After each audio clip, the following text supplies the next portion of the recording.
por la invitación. Yo soy el doctor Silvio Pineda, soy médico de familia y soy magíster en salud pública y gestión de atención primaria. Hay que ponerlo eso porque dicen que uno tiene que poner los títulos y pergaminos que tiene, pero la verdad que eso no es lo importante. Les dejé mi correo en el encabezamiento de la presentación, por si acaso alguno quisiera consultarme algo después o compartirme alguna experiencia que pudiera sernos útiles a todos, porque aquí estamos co-construyendo el conocimiento, estamos trabajando en conjunto. Bueno, la verdad es que el síndrome de niño agredido es una situación y una condición de alta sensibilidad y que ha ido requiriendo en el transcurso de los años una serie de... hoy se me desapareció la cosa aquí. No Sí, veo nada. tendría que poner como usted que está compartiendo su pantalla de nuevo. A lo mejor cuando la tuvo mucho rato pegada en el mismo lado. Ah, ya. Déjame ver por qué no hace nada. De ahí sí. ¿Ahí sí? Sí. Vamos de Ahí nuevo. de nuevo eso. Voy a apretar de nuevo la cosita. Pero no quiere. Ahí sí. Ya. Y ahora si hago clic va a avanzar. Ah, ya, perfecto. O sea que si se queda mucho rato pegada, se sale. Qué tremendo. Así Bueno, parece. bueno. Estamos todos aprendiendo con estas tecnologías. Como les decía, ¿no es cierto? Desde hace muchos años que este es un síndrome que se viene estudiando. Partió primero en Estados Unidos, donde justamente se elaboró el concepto del Abuse Child, ¿no es cierto? Y la Sociedad de Pediatría norteamericana fue una de las primeras que empezó a dar la alerta respecto de este cuadro y de esta situación. Y en la medida que han ido pasando los años, los países han ido justamente adaptando su legislación de acuerdo a este síndrome, a esta condición, porque vamos a ir viendo más adelante de que muchos de estos cuadros tienen la connotación de delito y por lo tanto llevan asociado una penalidad que sanciona, ¿no es cierto?, esta condición.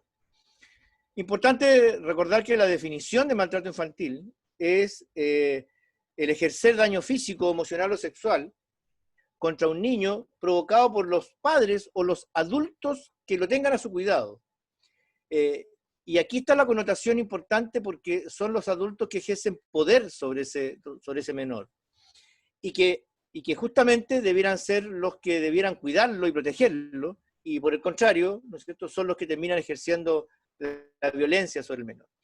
Y no solamente dice relación con acciones cometidas en contra de los niños, sino que también con omisiones. Y se ha incluido en la agresión todos aquellos actos negligentes o aquellos actos de descuido o aquellos actos de no hacer las cosas correctas que se deben hacer con los menores. También lo vamos a ir viendo más adelante. ¿Cuáles son los diferentes tipos de maltrato? Existe el maltrato físico, que es donde se ocupa la fuerza física contra un niño, provocándole diferentes perjuicios o afectando su desarrollo o afectando incluso su supervivencia. Estas agresiones pueden llegar incluso a la muerte y hemos visto casos dramáticos en la prensa, ¿no es cierto?, de condiciones como esta. Incluye todo tipo de fuerza física, lanzamiento de objetos, golpes, tirones de pelo, quemaduras, estrangulamiento, etcétera, etcétera. También existe el abuso sexual, que es toda acción con contenido sexual que ejerce un adulto o un adolescente mayor.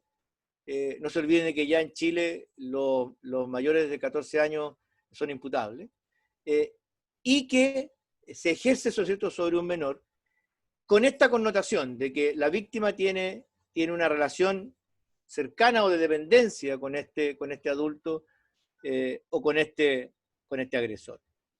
Y se da la condición, y por eso es que siempre se dice que este tipo de agresiones se dan mucho en el contexto familiar, porque cuando uno hace la investigación de estos casos, siempre se llega a establecer de que o era un tío, o era un primo, o era un hermano, o era la pareja nueva de alguno de los padres del niño. Y hay, ¿no es cierto?, una connotación muy, muy tremenda en este tipo de abuso, porque en general va asociado a un impacto psicológico, toda vez que el agresor intenta hacer sentir a la víctima que es la culpable de la agresión. Y además lo tiende a amenazar con que va a producirle algún daño a él o a algún familiar directo al cual el niño quiera mucho. Y yo me ha tocado por lo menos un par de casos en los cuales el menor abusado, ¿no es cierto?, terminó relatando de que, comillas, el tío le había dicho que si él contaba algo le iba a matar a la mamá. Y por eso que el niño había callado durante tanto tiempo esta condición. A propósito, hago un paréntesis, casi todo lo que vamos a conversar hoy día está basado en la guía mensal de maltrato infantil, que ustedes la pueden consultar, y yo les puse abajo en el pie de la diapositiva donde está el link para poder encontrarla y poder profundizar algunos de los temas que estamos conversando. ¿Qué otros tipos de maltrato hay? Ya vimos el físico, el sexual, existe además el abuso psicológico, el cual no es un episodio, sino que es un patrón de comportamiento en el cual, ¿no es cierto?, el niño es afectado emocionalmente porque se lo minimiza, se lo ridiculiza, se le hace sentir de que no es inteligente, o de que es feo, o de que es tonto, o de que nunca va a conseguir nada. Y generalmente uno ve que este tipo de maltrato psicológico acompaña a los otros tipos de maltrato. Y por último está lo que habíamos informado al final de la primera parte cuando estábamos conversando, está todo lo que dice relación con la negligencia y el abandono. Este es un maltrato que se dice que es por omisión, porque o no se atiende las necesidades del niño, ya sea en vestuario, alimentación, educación, estimulación, entretención, ¿no es cierto?, o porque no hay cuidado en la higiene del niño, y en lo que es más grave, no hay la atención debida a cuando el niño se enferma, o cuando el niño sufre algún tipo de accidente real. Y se ha visto que este tipo de omisión, este tipo de abandono, de negligencia, es uno de los elementos que más muertes infantiles causa, ¿no es cierto?, por esta condición.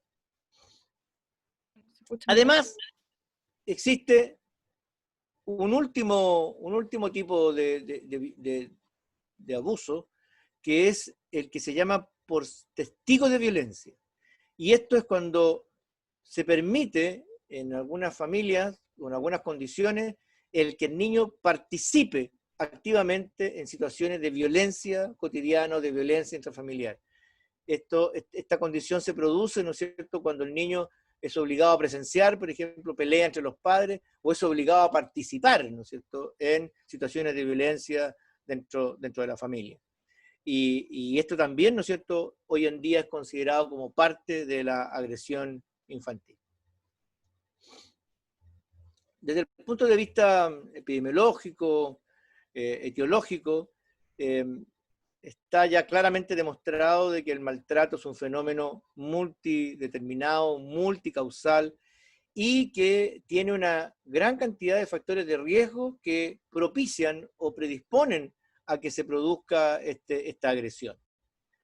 Y se ha logrado determinar de que hay factores que dependen del niño, aunque parezca triste, pero los niños hiperactivos, los niños que arrastran alguna deficiencia física o mental, o los niños que llevan alguna enfermedad crónica, tienden a ser objeto de más agresiones que los otros.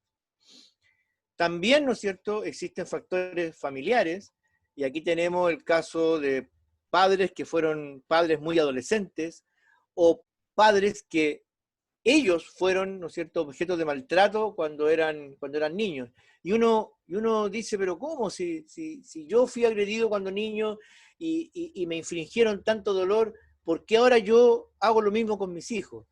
Y los psicólogos dicen que esto es una situación que se produce porque esa es la manera con la cual yo aprendí que se debía educar. Como a mí me enseñaron a golpe, ¿no es cierto? Yo también enseño a golpe. Es como una conducta aprendida que debe ser hecho de esta manera. Y es por eso que el patrón tiende a repetirse. Y también, ¿no es cierto?, se ha visto de que influyen las grandes paridades. El tener muchos hijos también es un factor de riesgo para que se produzca violencia contra él. También hay elementos sociales que dicen relación con la violencia, y bueno, para usted no va a ser desconocido el que antiguamente se acuñaban frases como la letra con sangre entra, como haciendo justificar el que los alumnos, por ejemplo, fueran golpeados por sus padres cuando no aprendían o cuando no hacían las tareas. O hay culturas en las cuales el golpe, el varillazo o el correazo era la manera en que se debía educar. O el castigos como el mandarlo a acostarse sin comer, ¿no es cierto? Se consideraba, ¿no es cierto?, que era una manera de educar. Por lo tanto, eran socialmente aceptados, nadie cuestionaba ese tipo de decisiones. Hoy en día, obviamente que están en entredicho. Y también se ha visto que las situaciones de pobreza también facilitan o propician la violencia contra los niños. La Organización Mundial de la Salud ha llegado a establecer de que cerca del 76% de los niños en el mundo sufren algún tipo de violencia. O sea, la cifra es espantosa, si ustedes la analizan. Y en Chile, la Universidad Austral realizó una encuesta en alumnos de octavo básico y encontró que 6 de cada 10 niños habían sido objeto de violencia física por parte de alguno o ambos padres. Que el 32% de ellos, o el 34% por ahí, habían sufrido agresiones que se podrían considerar graves, que terminaron, ¿no es cierto?, con alguna quemadura, o alguna lesión ocular, o alguna fractura, ¿no es cierto?, o alguna lesión de víscera importante que incluso requirió hospitalización. Y que había un 25%, o sea, 1 de cada 4 de estos niños sufría agresión psicológica. Por tanto, ustedes ven que las cifras siguen siendo muy, muy importantes todavía. En Santiago, hace un par de años atrás, no recuerdo el año exacto, se hizo un estudio de prevalencia, ¿no es cierto?, en menores de 15 años que asistían a escuelas públicas y se calculó una tasa de maltrato del 25%, o sea, uno de cada 4. Lamentablemente, el maltrato, y de todo tipo, se ha visto que es mucho más común en los niveles socioeconómicos bajos. Y según la UNICEF, 1 de cada 4 hogares en el mundo presenta algún grado de violencia intrafamiliar. ¿Sí? Por lo tanto, ustedes ven que lamentablemente la violencia está muy presente en nuestras sociedades, y dentro de las violencias, la agresión a los niños sigue siendo un tema muy frecuente. Por ello, y por el daño que produce y por las repercusiones que reproducen los niños, es que muchos países, incluido el nuestro, han ido modificando su legislación y han ido promulgando leyes que tipifican, ¿no es cierto?, el maltrato y penalizan el maltrato. Y por lo tanto, hoy en día, el maltrato infantil es delito en Chile cuando, ¿no es cierto?, un niño o adolescente es objeto de lesiones físicas de cualquier tipo en el contexto de un relato, o cuando el niño puede contar que le pegaban, aunque en este minuto no tenga ninguna marca física, pero si el niño cuenta que lo golpeaban, que le pegaban, el hecho de que no tenga la marca física no le quita gravedad. Por tanto, y se hace todo un estudio del relato del menor, de manera de comprobar de que el relato sí es fidedigno, o cuando se pesquisan heridas o lesiones que se constatan en el examen físico en todo, ¿no es cierto?, niño que ha sido maltratado por una persona mayor de 14 años, y que por lo tanto esto queda tipificado en el Código Penal, en los artículos que ustedes ven en la presentación. Estas lesiones pueden ser calificadas, ¿no es cierto?, por el organismo médico en graves, gravísimas, leves, menos graves, etcétera, etcétera, entendiendo a diversos factores, a la incapacidad escolar, al tipo de lesión, al órgano comprometido, al grado de invalidez que produce, a la repercusión que va a tener el día de mañana en el niño. Y todo esto, ¿no es cierto?, permite tipificar los tipos de lesiones y de acuerdo a las lesiones, ¿no es cierto?, todas aquellas lesiones que son graves y gravísimas son delitos que se acompañan de la máxima pena posible de acuerdo a la legislación que hoy día nos ampara. En el caso del tema del maltrato psicológico, este es un aspecto que debe ser estudiado por los tribunales de familia. No lo estudia el Ministerio Público, lo estudia el Tribunal de Familia, y el Tribunal de Familia emite un informe, ¿no es cierto?, el cual, dependiendo del grado y dependiendo del efecto que ha tenido con el niño, también podría desembocar en una acción judicial a nivel del Ministerio Público. ¿No voy muy rápido? ¿No? No, profe, bueno, todo súper ok. Ya, qué bien. Si no, me paran nomás, porque de repente yo, soy, como ustedes ven, soy malito para hablar, así que me paran nomás. ¿Cómo vamos a detectar el maltrato? Vamos a dividirlo en cómo vamos a detectar el maltrato físico, el maltrato psicológico y el maltrato por negligencia, y vamos a ir revisando algunas características que tiene tanto en el niño como en los adultos que ejercen el maltrato sobre él.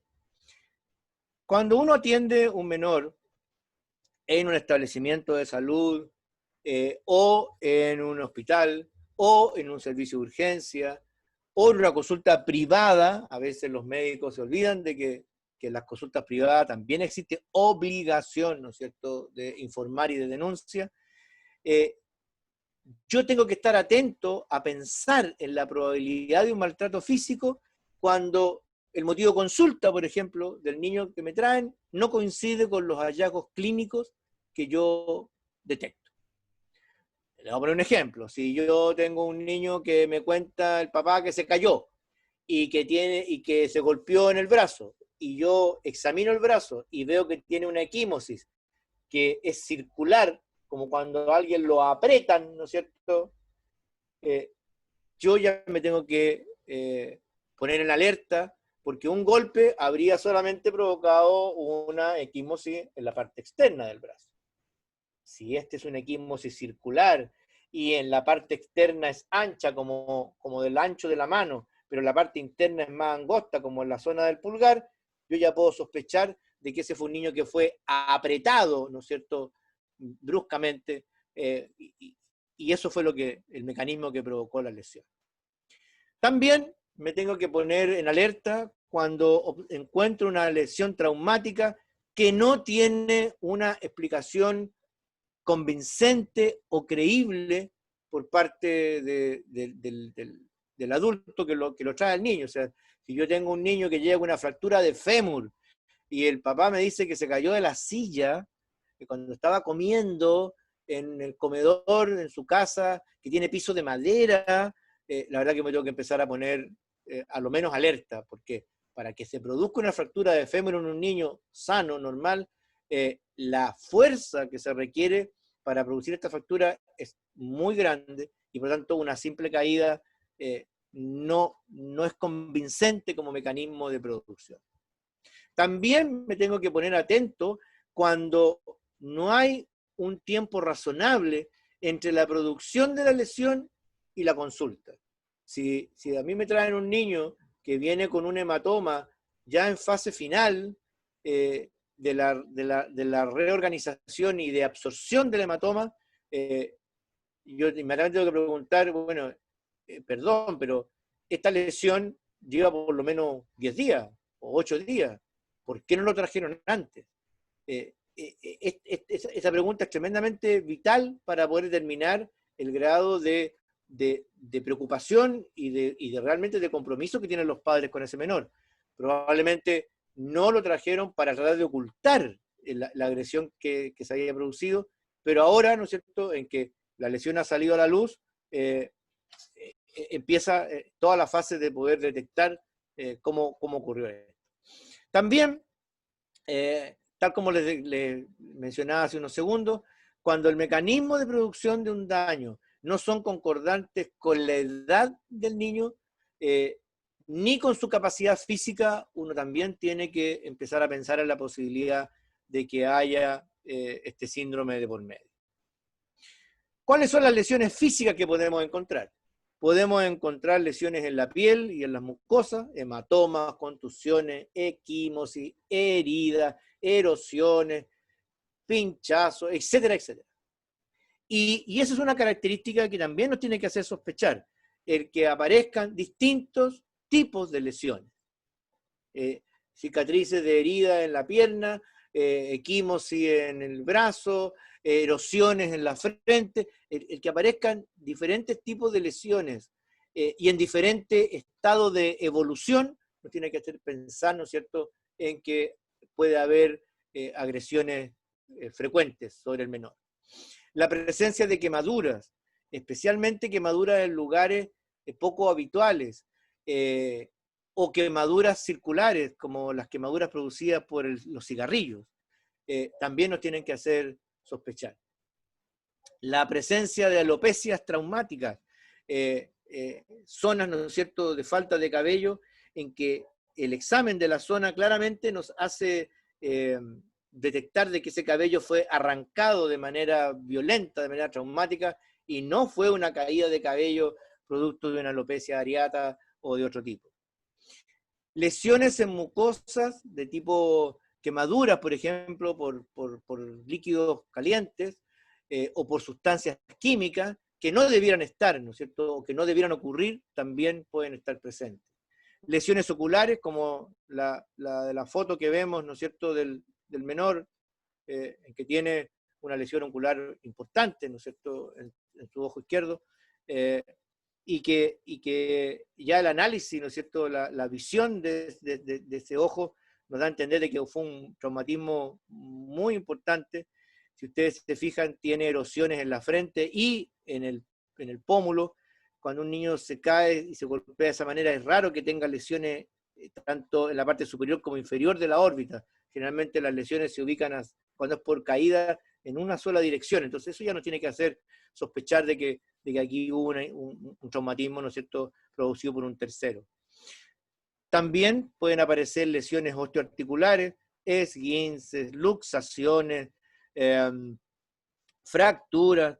Es muy frecuente la aparición, por ejemplo, de la pronación dolorosa, esto de los niños que se les produce una subluxación, ¿no es cierto?, en el codo, producto del jalón, de que lo toman de la mano y lo tiran como para llevarlo bruscamente. Eso, ¿no es cierto?, llega al niño con el codo congelado sin poder realizar el movimiento de flexo-extensión ni de rotación, y uno detecta, ¿no es cierto?, de que el mecanismo de acción puede haber sido ese jalonazo.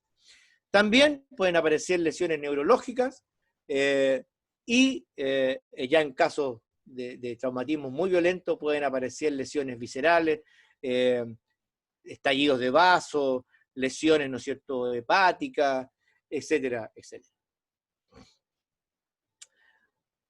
¿Cuáles son los indicadores de comportamiento del niño que nos tienen que orientar hacia una probable agresión?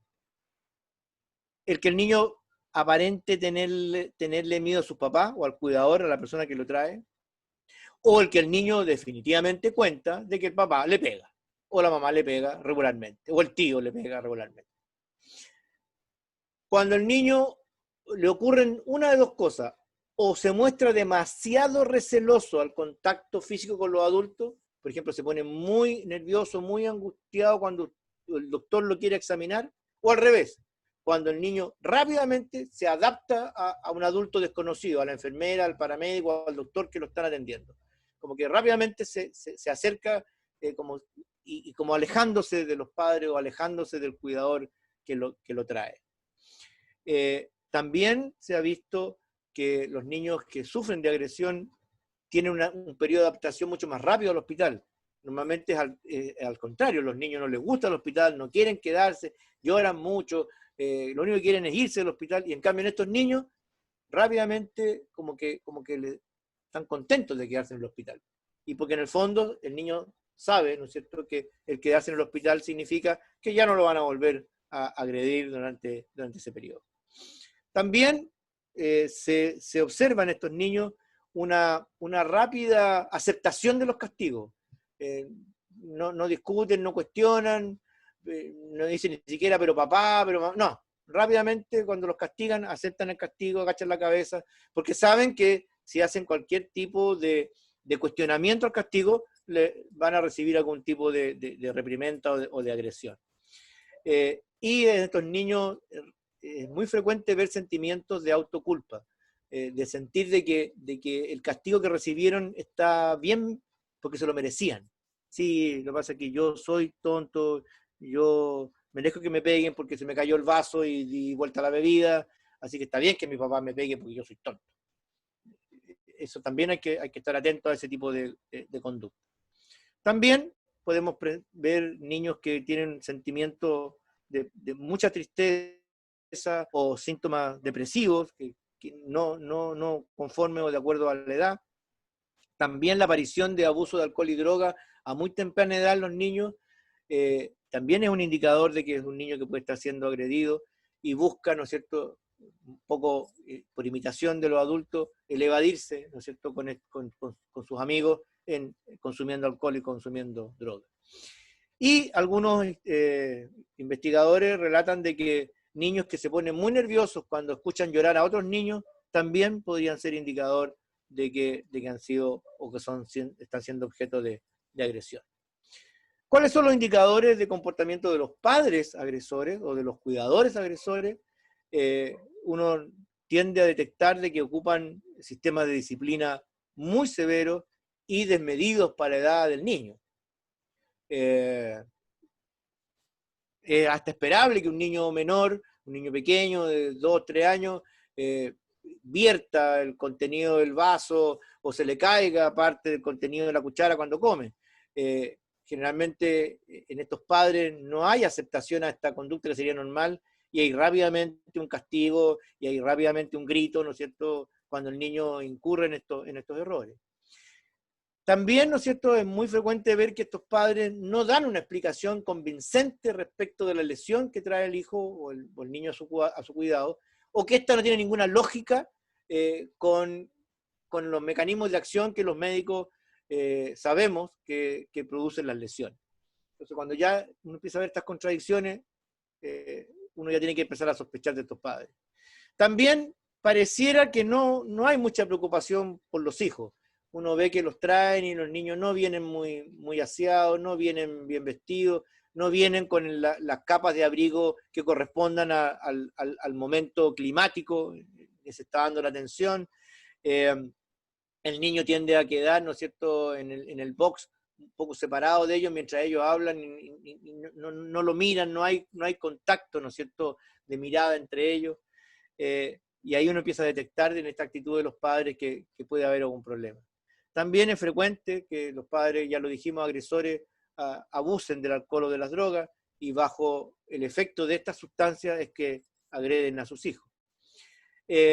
También se da con alguna frecuencia el que o intentan, una de dos, o proteger la identidad de la persona que produjo la lesión, y entonces no entregan el relato de que sí, la verdad que el papá le dio un correazo, no.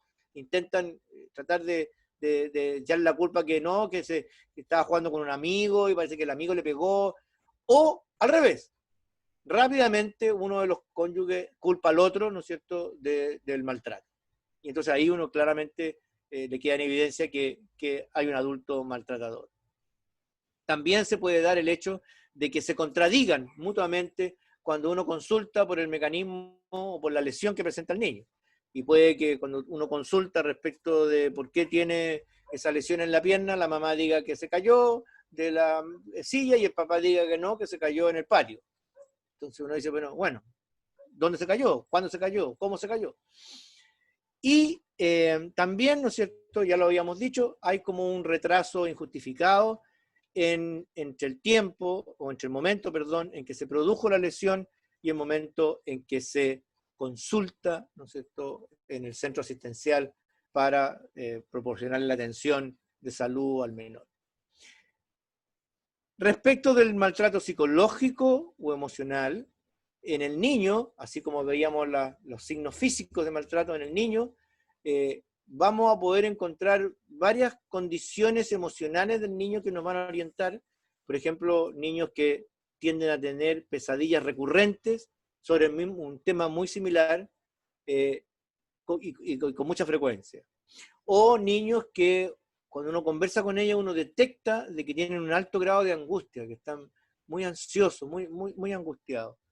O niños que francamente desarrollan un comportamiento oposicional al examen, al interrogatorio, al contacto con él, o al revés, que se retraen mucho, ¿no es cierto?, y no hablan, no levantan los ojos, se quedan en un rincón del box, no quieren que tú te acerques. Eso ya te tiene que hacer pensar, ¿no es cierto?, en que puede haber algún grado de maltrato psicológico.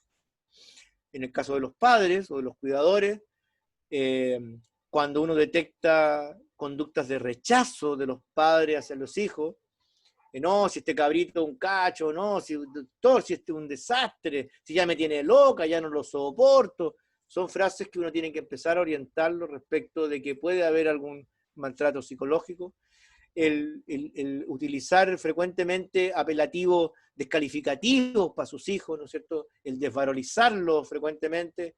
No, si tú eres tonto, si tú no sabes nada. ¿Ah?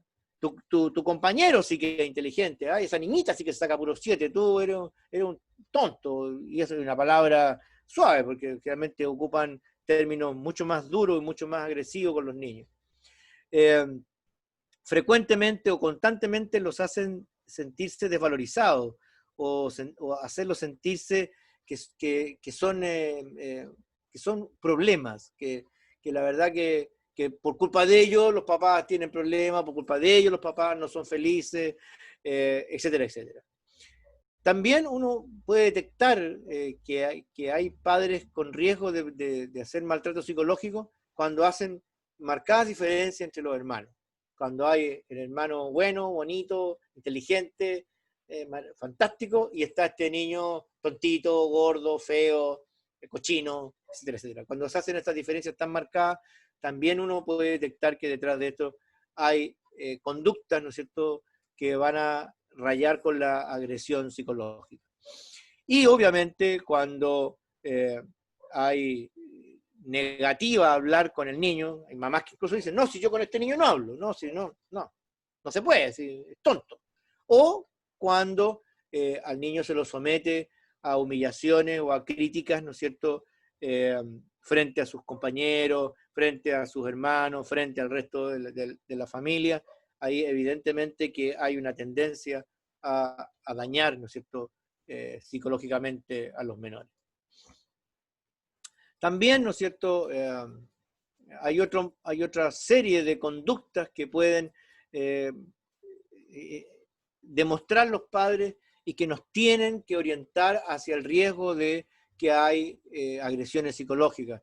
Cuando, por ejemplo, a los niños se los somete a una exigencia académica desmedida, poco menos si no llega con puros 7 es tonto. También, ¿no es cierto?, nos tiene que poner sobre alerta.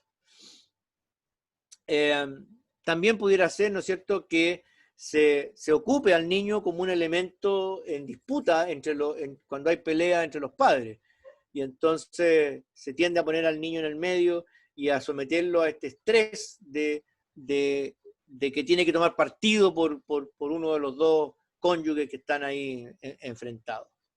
Y también se puede ver este tipo de riesgos de lesiones psicológicas cuando los niños tienden a ser aislados, cuando tienden a ser castigados, encerrados en sus piezas, sin contacto con nadie, se les quita todo, el televisor, el teléfono, todo, de manera desmedida y de manera frecuente, de manera habitual. No un castigo que se pueda ejercer una vez, ¿no es cierto?, por alguna razón que realmente justifique, por ejemplo, el quitarle el celular por un par de horas al niño, que eso estaría dentro de una conducta educativa normal, pero cuando yo convierto el quitarle el celular en una cosa permanente, a cada rato y por la más mínima cosa que hace el niño, eso ya entra dentro del maltrato psicológico.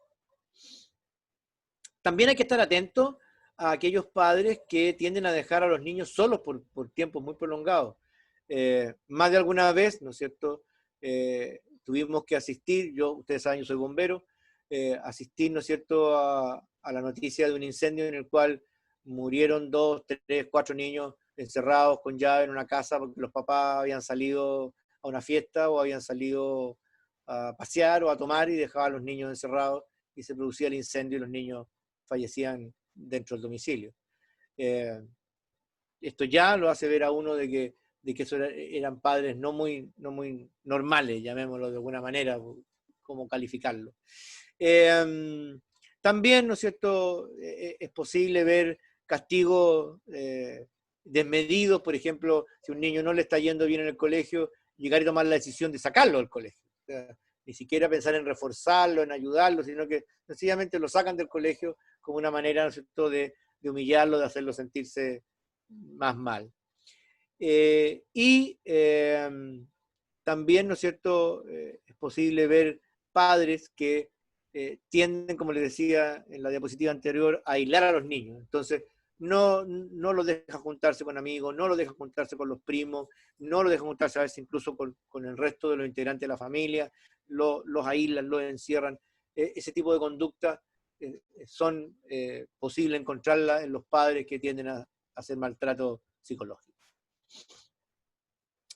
Respecto ahora de la negligencia y el abandono, porque no voy a tocar los aspectos de la agresión sexual, porque eso es clarísima, y normalmente eso se estudia en un capítulo aparte, pero en el caso de la negligencia y el abandono, también nosotros tenemos signos físicos que podemos detectar en los niños y podemos encontrar actitudes de los padres que nos pueden orientar a que se está produciendo esta negligencia o este abandono. Niños que no son alimentados adecuadamente, que uno los examina y los ve que están con muy bajo peso para su edad, o que tienen signos de malnutrición, o que incluso el niño se muestra hambriento. Uno ya tiene que empezar a sospechar de que el niño no está recibiendo la nutrición que necesita. Un niño que además viene mal vestido, o que viene con una vestimenta no adecuada, lo decíamos hace unos minutos atrás, al momento climático en el cual estamos, ¿no es cierto? Un niño que en un día como hoy, en que hace mucho frío, que debemos tener, no sé, pues 6, 7 grados, llega en pantalón corto y polera, nos tiene que hacer sospechar que sus padres, ¿no es cierto?, no le están dando el cuidado que merece. También, y hoy en día en la atención primaria tenemos varias estrategias conducentes a que los papás cumplan con sus obligaciones. La falta de controles médicos, la falta de control de niños sanos, la falta de la aplicación del Plan Nacional de Inmunizaciones, o la presencia, ¿no es cierto?, de niños que, habiéndoseles diagnosticado hacía meses el que necesitaban usar lentes, por ejemplo, los papás no han ido a mandar a hacer la receta, y eso que es gratis, ni han ido a retirar los lentes para poder ponérselos al niño. O si el niño tuvo los lentes, se le destruyeron y los papás no han hecho nada por intentar reponer esos anteojos, son signos, ¿no es cierto?, de que ese niño no está recibiendo los cuidados que necesita y que merece. Y que por lo tanto es un niño que va a estar en inferioridad de condiciones respecto del resto.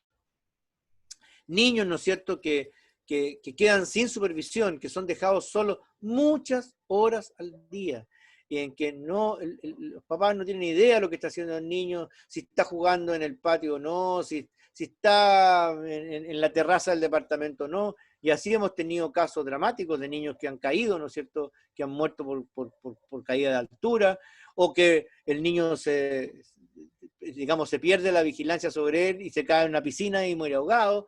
Todos estos signos, ¿no es cierto?, nos llevan a pensar en que hay una negligencia en el cuidado por parte justamente de los padres o de los cuidadores. También las visitas repetidas, ¿no es cierto?, de niños a servicios de urgencia, también nos tienen que hacer pensar en que, si bien es cierto, puede que el niño sea hiperactivo, sea inquieto y sea propenso a tener accidentes, no es menos cierto que si los padres estuvieran pendientes de él y lo acompañaran en muchas de las actividades, el niño a lo mejor no se accidentaría. Obvio que hay que estar atento a condiciones de higiene y seguridad en el hogar. Me imagino que ustedes han visto las noticias, cómo han aumentado las intoxicaciones en los niños en este periodo de pandemia. Porque los padres tendemos, me voy a incluir aunque no es mi caso, pero tendemos a almacenar productos químicos peligrosos en envases que no corresponden, a dejar herramientas, ¿no es cierto?, peligrosas, cortantes al alcance de los niños, a dejar ollas puestas, ¿no es cierto?, en la cocina y irnos a ver, ¿no es cierto?, la comedia y olvidarnos que el niño puede ingresar a la cocina, intentar encaramarse a ver qué se está cocinando y se le vierte la olla de agua caliente encima. O sea, en este tiempo se ha visto que han aumentado importantemente las intoxicaciones y han aumentado los accidentes en el hogar por niños que están solos, que aunque los papás están en la casa, no están con ellos, no comparten con ellos, y por lo tanto, ¿no es cierto?, han aumentado la ocurrencia de estas situaciones. Y eso cae dentro de lo que es la negligencia y el abandono. Y en la parte educativa hay que estar atentos, ¿no es cierto?, y nosotros trabajamos este tema con las comisiones mixtas salud-educación en los CEFAM, a niños que faltan muy repetidamente a clase y con justificaciones no plausibles por parte de los padres, y por lo tanto estos niños son niños que empiezan a presentar un retraso muy importante en el aprendizaje. ¿Cuáles son los signos de comportamiento de los padres que nos tienen que llevar a pensar de que hay negligencia o que hay abandono? Padres que abusan del alcohol o de droga, padres que dan evidentes muestras de apatía o de no estar comprometidos con sus hijos, padres, ¿no es cierto?, que tienen muy bajo nivel intelectual o que presentan algún tipo de psicopatía. También es más frecuente que caigan en estas conductas de negligencia, no por maldad, sino que porque no tienen la capacidad de darse cuenta, ¿no es cierto?, de que están siendo negligentes. Padres que manifiestan abiertas despreocupaciones por la enfermedad de sus hijos. No, si es un resfrío nomás, si ya se le va a pasar. Y el cabro chico está con estridor, está con retracción intercostal y está con fiebre 40 grados. Pero no, si se le va a pasar, si es un resfrío nomás, si es que estuvo jugando con agua. Hay que tener cuidado con esas actitudes. También atento a estos padres que no cumplen con las indicaciones médicas. No completan los tratamientos, le dan un par de días el antibiótico que se le indicó y después lo abandonan. Total, si ya se ve mejor. También hay que estar atento con este tipo de conducta. También ojo con aquellos padres que tienden a compensar, ¿no es cierto?, con elementos materiales, con bienes materiales, la falta del cuidado. Y uno le dice, oiga, pero mire el niño, pero si le tengo PlayStation, le tengo televisor, le tienen puras cosas, pero el niño pasa solo. También hay que tener cuidado con este comportamiento porque también podría desembocar en actitudes de negligencia y de abandono de los niños. Y ojo, ¿no es cierto?, con niños, y esto es muy frecuente en Chile, que quedan al cuidado de otros niños. Y ha sido lamentablemente con resultado fatal. El niño de 8 o 9 años que quedan al cuidado del hermanito de 2 y de la guagua de 2 meses. Total, la mamá le dice, no, si vengo al tiro, voy a la esquina a comprar y vuelvo. Tú preocúpate de tu hermano. Eso también demuestra una actitud negligente por parte de los padres. Bueno, habiendo haciendo una pincelada rápida de todas las lesiones, de todos los tipos de agresiones y de abusos que podemos tener sobre los niños, ¿qué es lo importante que tenemos que hacer nosotros, que somos los funcionarios de salud y que somos los responsables, ¿no es cierto?, de enfrentarnos a estos niños? La guía clínica del MinSal establece, y esto no porque se le haya ocurrido al MinSal, sino que porque ya está demostrado mundialmente, establece una primera respuesta y un seguimiento que es fundamental para poder, ¿no es cierto?, rescatar al niño que está siendo agredido y para evitar complicaciones posteriores o daños posteriores mucho más severos. Y esta primera respuesta, ¿no es cierto?, consiste, a grandes rasgos, en todas las acciones de salud que nosotros vamos a ejecutar de manera de interrumpir el maltrato y de otorgarle protección al menor. Y un seguimiento que nos va a permitir disminuir o atenuar los efectos adversos de la violencia y que nos va a permitir realizar todas las acciones de reparación que ese niño necesita para tratar de volver a un equilibrio emocional y para ser rescatado, ¿no es cierto?, de los efectos de esta violencia. Le he puesto, por ejemplo, en la diapositiva, cómo las distintas corporaciones municipales, en este caso la de Punta Arenas, realizó un protocolo de actuación, ¿no es cierto?, frente a delitos de connotación sexual en los menores. Pero lo ideal es que los distintos CEFAM, los distintos centros de salud, establezcan sus propios flujogramas y establezcan sus propios protocolos para enfrentar esta situación.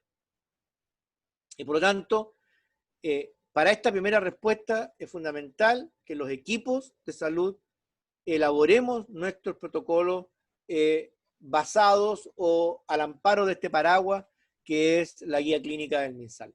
Y por lo tanto, nosotros en nuestro CEFAM tenemos, ¿no es cierto?, nuestro flujograma y cómo vamos activando al asistente social, al psicólogo, a la matrona, al médico, y cómo vamos articulando las distintas redes con, ¿no es cierto?, la Oficina de la Infancia de la Municipalidad, con el PPF, que es un centro de atención a los menores, con el desprestigiado CENAME. Tenemos todo un protocolo y toda una serie de redes que vamos activando cuando nos enfrentamos a casos como este. También, para poder hacer una primera respuesta efectiva y que realmente sea eficiente y eficaz, tenemos que capacitar a los equipos de salud en el manejo de estos niños. No cualquier profesional de salud puede atender a estos menores y atender a estos padres agresivos o golpeadores. Y por lo tanto hay que capacitarse, ¿no es cierto? Y si yo no tengo las personas idóneas, tendré que recurrir a mis redes intersectoriales donde estén las personas idóneas que me van a poder colaborar en esto de manera de ser eficientes, como decía, y de manera de evitar revictimizar a los niños. Hay que, ojalá, tener uno o más profesionales con un muy buen nivel de capacitación, y de hecho en ese sentido la Oficina de Protección al Menor, el Servicio de Salud, la Seremía ofrecen todos los años cursos de capacitación para enfrentar estas distintas problemáticas. Conocer adecuadamente todos los integrantes de nuestras redes, ¿no es cierto?, territoriales vinculadas a la infancia. No en todas las regiones, no en todos los municipios existen las mismas redes y existen las mismas instituciones que nos pueden colaborar. Y muy importante, tenemos que revisar toda la información legal que existe respecto de la protección de la infancia, respecto de la tipificación de los delitos y respecto de cómo se enfrenta, ¿no es cierto?, esta situación. ¿Cuáles son entonces los objetivos de la primera respuesta? Interrumpir rápidamente el maltrato. proteger al niño afectado intentando resguardar su integridad física y psíquica, iniciar todo el proceso que permite reconocer a los agresores y poder determinar las causales de la agresión, que ya habíamos dicho que son multifactoriales, pero hay que detectar cuáles son las que se están produciendo en este caso en particular, de manera de poder empezar una intervención que además permita, comillas, recuperar, ¿no es cierto?, a estos agresores, evitar que sigan agrediendo y poder, en la medida de lo posible, reintegrar a ese menor a su familia.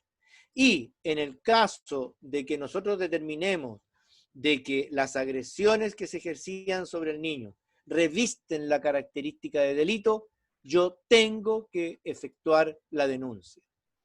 Tengo que efectuar la denuncia, ¿no es cierto?, a el Ministerio Público o al juzgado de familia respectivo, dependiendo de los tipos de lesiones, los tipos de delitos, ¿no es cierto?, de manera de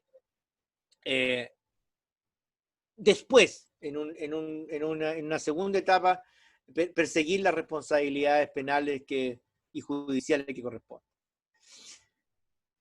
Aquí hay un aspecto muy importante en esta primera intervención y que dice relación con el que en estos casos yo no estoy obligado a mantener secreto, porque yo le tengo que informar a los padres o a los agresores que estamos en una situación de agresión contra el menor y que por lo tanto yo tengo la obligación de poner estos antecedentes en conocimiento de los niveles respectivos.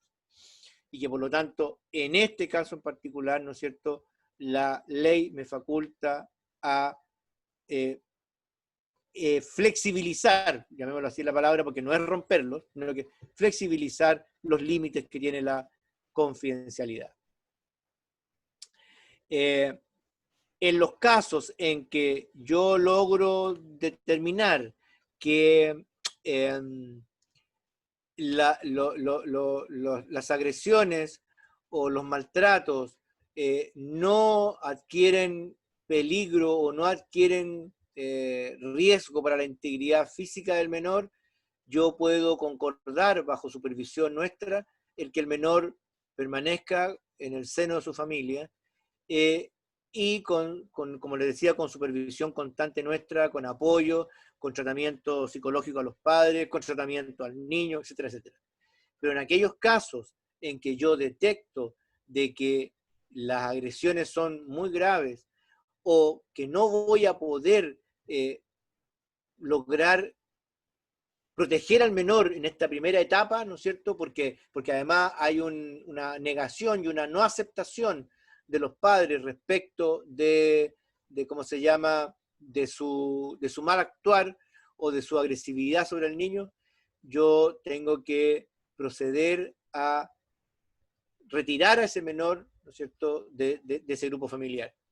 Y en conjunto con el Ministerio Público, con la unidad de carabineros respectiva, tomaré la decisión de que en casos graves y que no haya un familiar responsable que pueda proteger al niño en otro ambiente, yo puedo llegar incluso a la hospitalización como medida de protección para ese menor.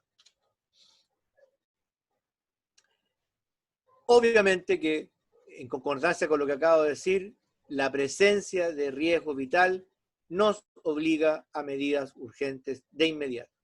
Y por lo tanto, paralelamente a la denuncia, el menor debe ser trasladado a un centro asistencial y debe ser hospitalizado como una medida de protección. Y en este caso, en que yo tomo al menor y a través de, por ejemplo, la fuerza policial, lo conduzco al hospital, este menor debe ser acompañado por un funcionario de salud. No podemos mandar a este niño solamente con la fuerza pública y mucho menos solo. La denuncia, entonces, debe hacerse cuando existan todos los elementos que constituyan delito. Y en este caso, ¿no es cierto?, la denuncia se debe hacer al Ministerio Público, quien es el responsable de investigar y llegar a la conclusión de si realmente es constituyente de delito o no. No nos corresponde a nosotros tipificar, ¿no es cierto?, si es delito o no. Esa es la obligación del Ministerio Público, que obviamente lo va a hacer recurriendo a todos los antecedentes y a todos los elementos que nosotros le hagamos llegar al Ministerio Público. El Ministerio Público, en el caso, por ejemplo, de los niños escolares, va a solicitar informes al colegio, va a solicitar informes de psicólogo, va, ¿no es cierto?, a derivar el niño a medicina legal para ser periciado, etcétera, etcétera. ¿Quiénes estamos obligados a denunciar? Todos los funcionarios de salud que prestamos atención a los niños y que tenemos conocimiento de esto, estamos obligados. Además de los directores de los establecimientos hospitalarios, ya sea públicos o privados, y todos aquellos funcionarios de salud que ejerzan acciones de salud en el ámbito público o privado. ¿Y qué plazo tengo yo para hacer esa denuncia? 24 horas desde el momento en que tomo conocimiento del hecho. Por ejemplo, aquí en la Corporación Municipal de Valparaíso, yo trabajo en Valparaíso, nosotros tenemos un protocolo en el cual, detectado este caso, nosotros procedemos, ¿no es cierto?, a hacer la denuncia a través del director del establecimiento. Él es el que ingresa, ¿no es cierto?, a la página del Ministerio Público, del Poder Judicial, realiza la denuncia online, ¿no es cierto?, dentro de las 24 horas, y a esta denuncia que va con su nombre y con su RUT, se adjuntan los documentos emitidos, por ejemplo, por mí, que soy el médico tratante que detecté esta condición, y a esto se le adjunta después el informe del psicólogo y todo lo demás que el Ministerio Público necesite para poder llegar a la conclusión, ¿no es cierto?, de si hay delito o no, y en la eventualidad que haya delito, proceder, ¿no es cierto?, a las penas respectivas. ¿A dónde puedo hacer yo la denuncia? La puedo hacer en Carabineros, la puedo hacer en Policía de Investigaciones, la puedo hacer al Ministerio Público y a los tribunales de garantía cuando uno está claramente frente a un acto constitutivo de delito. Cuando yo no tengo claridad, ¿no es cierto?, es preferible hacer la denuncia a través de la página del Poder Judicial, ¿no es cierto?, y será esta entidad la que determine a quién le oficia, si le oficia Carabineros, si le oficia Investigaciones, si oficia Medicina Legal, etcétera, etcétera, etcétera. En el tema del maltrato psicológico, yo puedo hacer la denuncia directamente a los tribunales de familia, siempre y cuando, ¿no es cierto?, no haya lesiones físicas y no haya un maltrato psicológico que también caiga bajo la tipificación de ser constituyente de delito. Ah, qué pena. Bueno, la idea de agregarle este flujograma era más o menos que ustedes pudieran orientarse a cómo se va obrando en las diferentes, ¿no es cierto?, circunstancias ¿cómo se llama?, del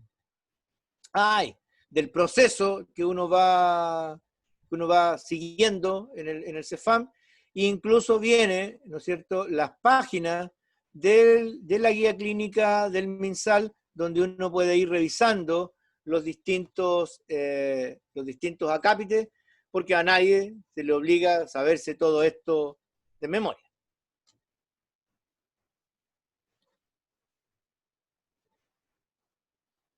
Y algo dice que... Y bueno, la imagen que les he puesto es una imagen que era muy frecuente hace 25 años atrás, o un poquito más, 30, me resisto a darme cuenta de lo viejo que estoy, y era muy frecuente que los niños que sufrían de enuresis, los niños que se orinaban en la cama, fueran castigados por los padres sentándolos en un brasero. Y era muy frecuente que los niños llegaran entonces con este tipo de lesión en los glúteos, producto de la quemadura que les producía el haber sido sentado en esos braseros como medida correctiva para que aprendieran, comillas, a no orinarse más. Muchas, muchas gracias. Profe, muchas gracias por su charla. Le voy a leer las preguntas que le han hecho hasta ahora, ¿ya? Ya, porque yo no veo nada aquí, así que usted me pregunta. Mira, primero dice, en caso de detectar un caso de maltrato, la denuncia se debe realizar antes o después de informarle a los padres o cuidadores. Mira, el proceso es paralelo. O sea, uno tiene la obligación legal de informarle a los padres que va a hacer la denuncia. Ya. ¿Ya? O sea, uno le dice, miren papá, mamá, porque hay algunos que se enojan tremendamente y te cuestionan, y yo le dice, mire, disculpe, pero yo tengo la obligación legal de hacer la denuncia. El que yo haga la denuncia no quiere decir que usted sea culpable. Lo que quiere decir la denuncia es que yo tengo una duda y necesito apoyo de las entidades respectivas para que me aclaren de si hay realmente una situación de violencia o de agresión contra el niño o no. Si después la investigación demuestra de que no hay nada de esto, le pediremos las disculpas del caso, ¿no es cierto? Y esto habrá sido un trago amargo para todos, pero la mayoría de las veces los padres entienden, ¿eh? O los cuidadores entienden que lo que uno está haciendo es por el bien del niño.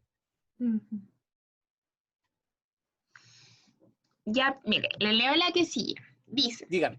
¿todo maltrato se denuncia? ¿Cómo puedo saber cuándo debo denunciar? La verdad que todo maltrato debiera ser denunciado. No nos corresponde a nosotros tipificar si es delito o no. Eso le corresponde al Ministerio Público. Ya. Porque más grave es no denunciar. Claro. Porque tú no denuncias y después resulta que ese niño sí llega al hospital con una lesión grave o ni Dios quiera fallece. Como tú atendiste a ese niño y no hiciste la denuncia, tú eres cómplice. Sí. Sí. Ya. La otra que sigue dice, además de los profesionales de la salud, ¿qué otro profesional tiene el deber de denunciar? Los profesores tienen la obligación también de hacer la denuncia. Ya. Oye, hay hartas preguntas.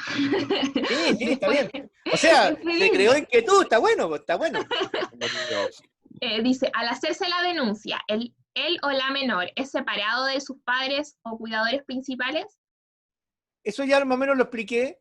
Cuando hay una situación en la cual uno no detecte un riesgo grave, porque por ejemplo el agresor es el hermano mayor, no los padres, y uno detecta de que esos padres se comprometen a que van a cuidar al niño mientras esté en la casa y mientras se realice el proceso, lo ideal es mantener al niño con sus padres. Pero cuando tú detectas de que no va a haber colaboración de los padres y que por el contrario, el riesgo para el menor es muy elevado, tú procedes, ¿no es cierto?, a hacer la denuncia, procedes a llamar a carabineros o a investigaciones y procedes a trasladar al menor a un centro asistencial donde se ingresa o se hospitaliza por medida de protección. Ya, súper. Otra pregunta.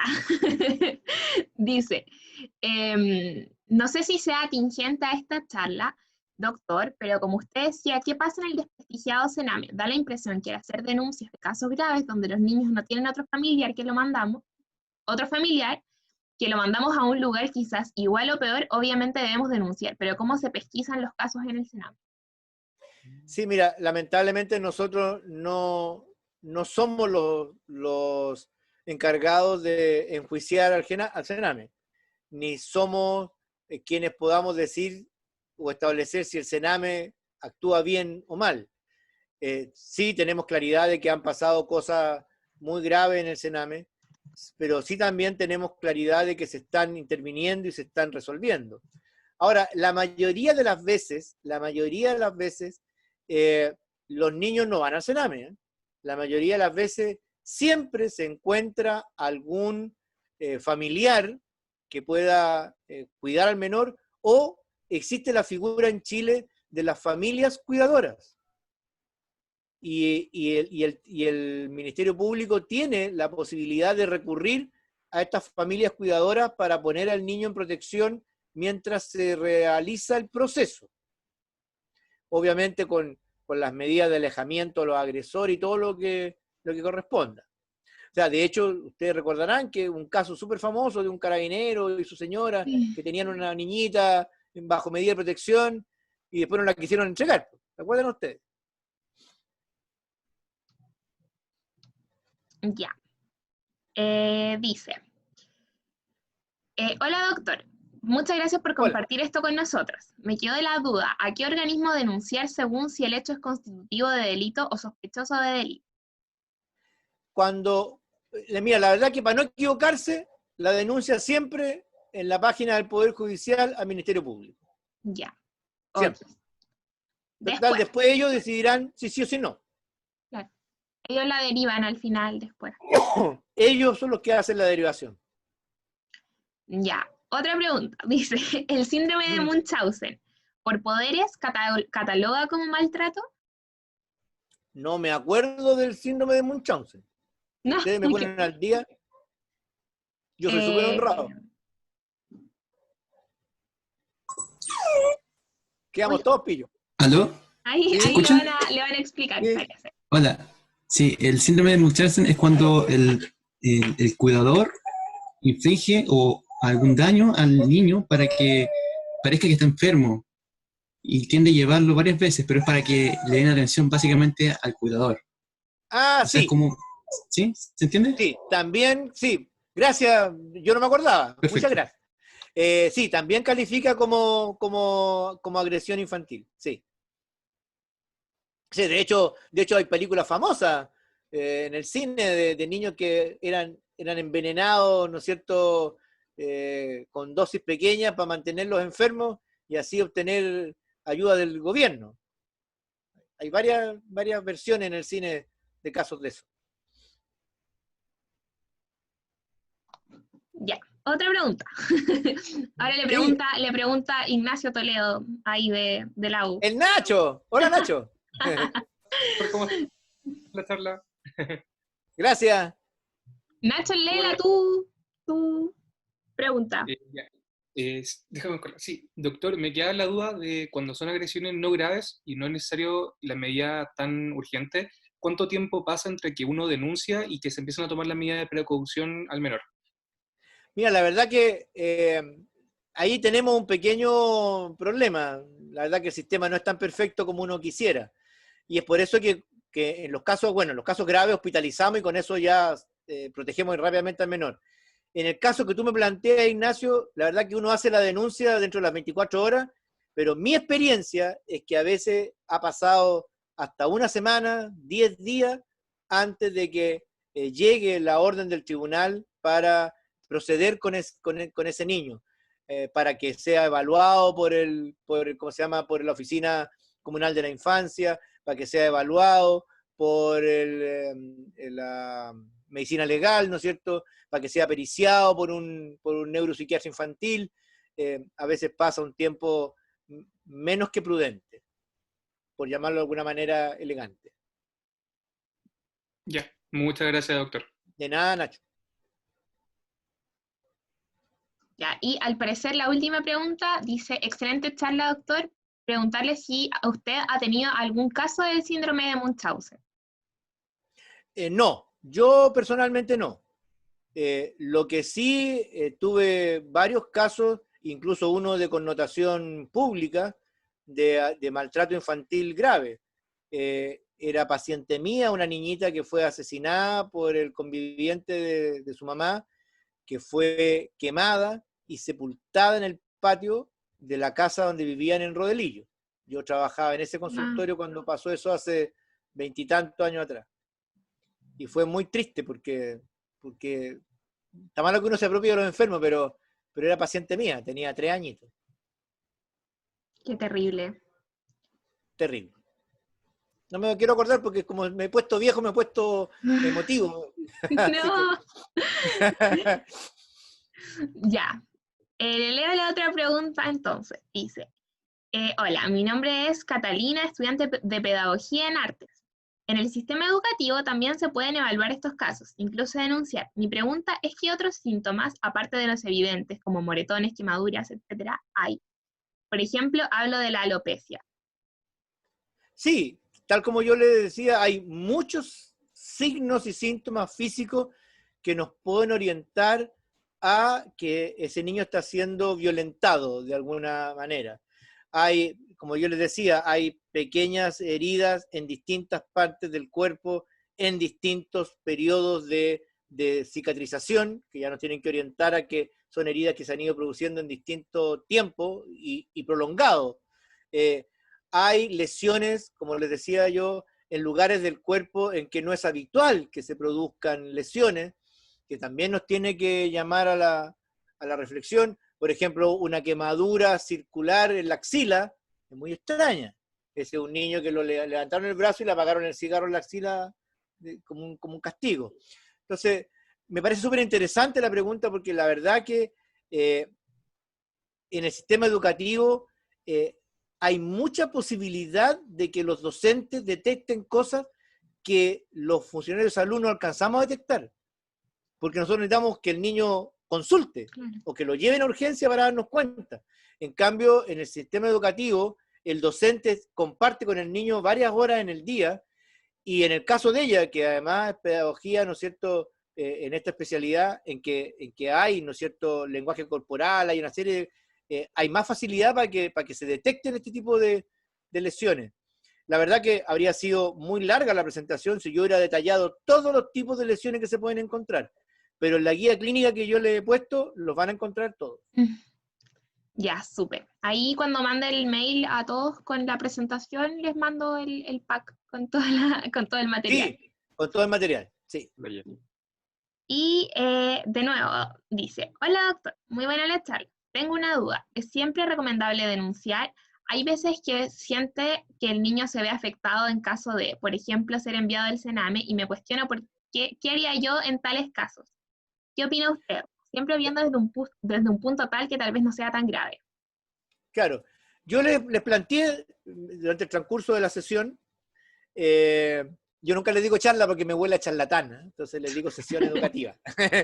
Yo les planteé de que frente a algunos casos, cuando uno detecta de que va a tener una gran colaboración de uno o ambos padres o de algún otro integrante del grupo familiar que viva con ellos, en que el equipo de salud del establecimiento va a poder tener una supervisión cercana a esta familia, en que se le van entregando tareas y uno le va evaluando cómo las van ejecutando, uno podría postergar, en acuerdo de todo el equipo de salud, la denuncia. Podría. Es un riesgo, sí, porque tú puedes comprometer tu idoneidad profesional, pero aquí uno tiene que poner una balanza, ¿no es cierto?, los pros y los contras. Ahora, como les decía yo, generalmente las lesiones que no son graves, es muy raro que los niños sean separados de su familia. Es muy raro. Generalmente lo que busca rápidamente el Ministerio Público en conjunto con el CEFAM es, ¿no es cierto?, un familiar que cuida al niño o es una supervisión cercana y por lo tanto es muy raro que los niños de entrada se vayan al Sename, muy raro. Y en los casos graves, bueno, los niños son hospitalizados y las hospitalizaciones pueden durar a veces muchos días a la espera, ¿no es cierto?, de poder poner en práctica en el niño todas las medidas de protección necesarias. Yo conozco súper pocos casos que terminan en el Sename. Y hoy en día, cada vez menos, porque con lo cuestionado que está el Sename, los tribunales se cuidan mucho de tomar una decisión de este tipo. Ya, la siguiente. Dice, hola doctor. En el contexto actual de cuarentena, ¿se consideraría maltrato dejar a un niño al cuidado de un hermano mayor por trabajo u otro impostergable? Si sucediera algún accidente en ese lapso y acudieran a APS, ¿sería considerado delito? ¿Se denuncia?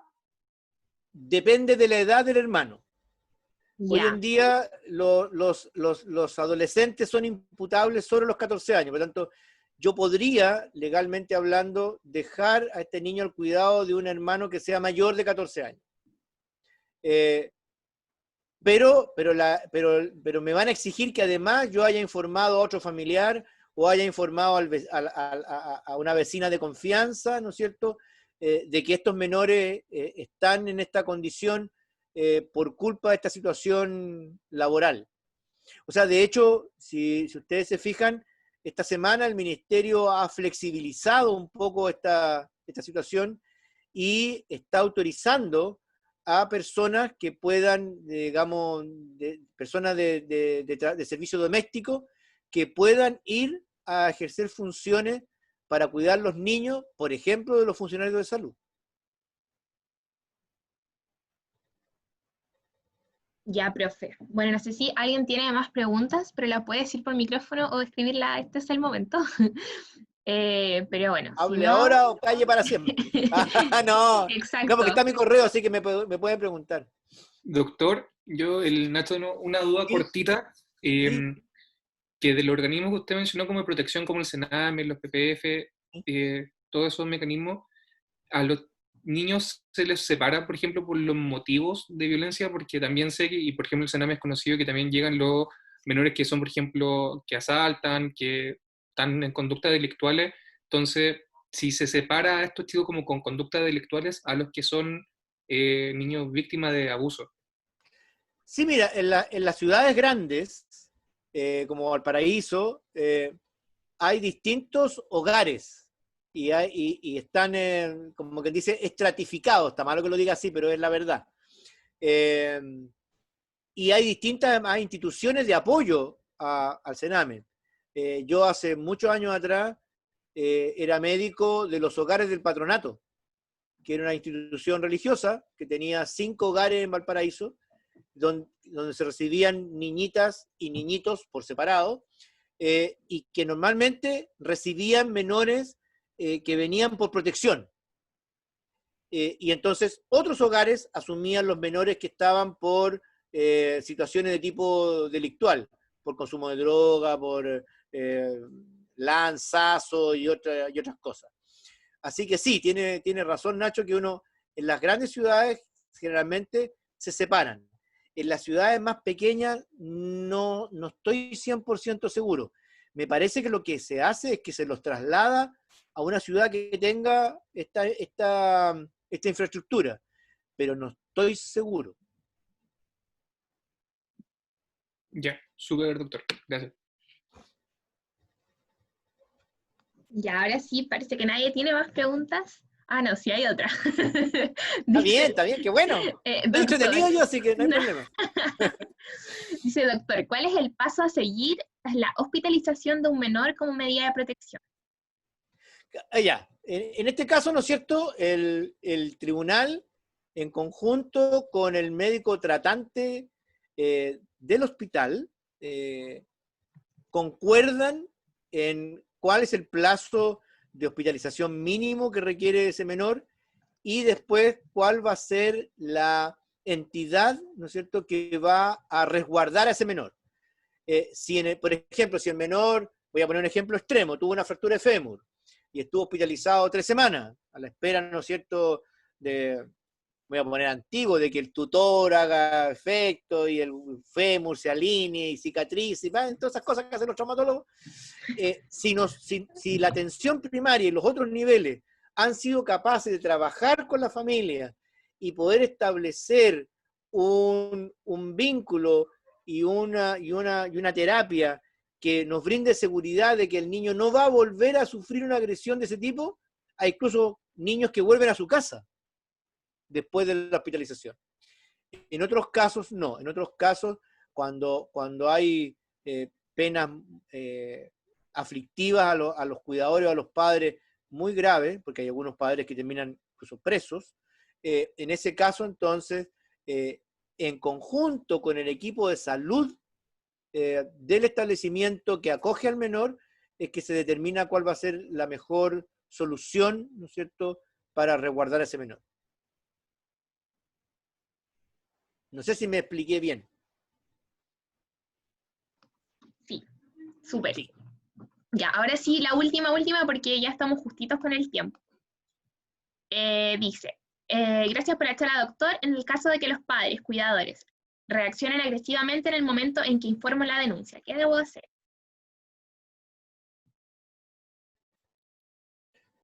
nos quedamos pegados, te quedaste pegada. Pucha, Dímelo de nuevo. dice, en el caso de que los padres cuidadores reaccionen agresivamente en el momento en que informo la denuncia, ¿qué debo hacer? Bueno, existe la posibilidad y uno tiene que, de la manera más conceptuosa posible, pero manteniendo el escritorio entre medio de uno y los padres, informarles, ¿no es cierto?, de que hay una ley, además, que sanciona y penaliza las agresiones a los funcionarios de salud, que por tanto se calmen, se relajen, que lo que uno está intentando hacer es por el bien del niño, que si se logra al final demostrar de que uno está equivocado, se pedirán las disculpas del caso y se harán las reparaciones que correspondan, pero que al contrario, el no hacer nada, ¿no es cierto?, y después al niño le pasa algo más grave, sí podría ser constituyente de delito tanto para ellos como para el profesional. Ahora, yo entiendo para dónde va la pregunta que nos acaba de hacer vuestro compañero, porque ha ocurrido. Yo conozco profesionales, a mí gracias a Dios no me ha pasado, pero yo conozco profesionales que fueron agredidos por los padres, ¿no es cierto?, o los cuidadores cuando les informaron que iban a hacer la denuncia, y la cosa llegó a castaño oscuro, porque los papás pescaron al niño y arrancaron del consultorio con el niño, ¿no es cierto?, agredido, y entonces la cosa se puso mucho más seria porque hubo que hacer entonces una denuncia por la agresión contra el funcionario de salud, hubo que hacer una denuncia por el, comillas, ¿no es cierto?, abandono que hicieron estos padres arrancando con el menor, y al final termina llegando la fuerza pública a la casa de los papás. Es un desastre. Claro. Pero no es tan frecuente, ¿eh? La mayoría de los padres, como esto está tan socializado y está tan comentado, la mayoría de los padres entienden que uno detrás de esto tiene una buena intención. Incluso a veces pasa, por ejemplo, y me voy a tomar 2 minutos cortitos, de que uno de los padres es el agresor y el otro no. Y el otro no se atreve porque también puede ser agredido por el agresor. Entonces, ese padre uno nota que como que empieza a tratar de convencer al otro de que sí, no sé, hagámosle caso al doctor, si no va a pasar nada, y ahí uno empieza a darse cuenta realmente cuál de los dos es el agresor. Ya, doctor. Muchas gracias por la charla. Tuvimos ahí Gracias harta a ustedes. participación, así que muchas gracias por aceptar nuestra invitación nuevamente. Qué bueno, Ojalá qué bueno. se pueda Espero que les haya repetir la servido. instancia Y próximamente a con otro futuro, tema. a futuro, todo lo que sea salud familiar, o si les interesa de repente, porque la medicina hay que ampliarla, algún tema bomberil, me dicen nomás, yo encantado. Lo vamos a tener ahí en consideración.